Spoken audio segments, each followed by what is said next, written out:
तो ये हमारी तालिबा सुहाना भड़गावी हैं, जिन्होंने अमले सीरियान का तजुर्बा किया था।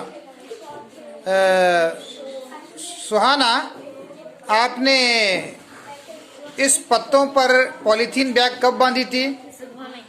सुबह में।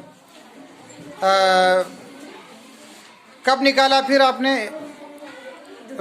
दोपहर में निकाला। तो आप देख सकते हैं कि क्या तब्दीली है इसमें? पानी के कतरे नजर आ रहे हैं। पानी के कतरे नजर आ रहे हैं। ये पानी के कतरे कहाँ से आए?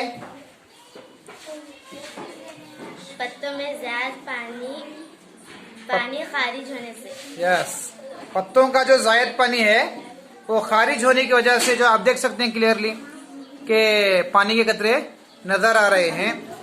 बेटा, इस अमल को क्या कहते हैं? अमले सीरियान। अमले सीरियान। तमाम बच्चे बोलो, इस अमल को क्या कहते हैं? अमले सीरियान। जी, पत्तों से जायद पानी के खारिज होने के अमल को अमले सीरियान कहते हैं। Very good.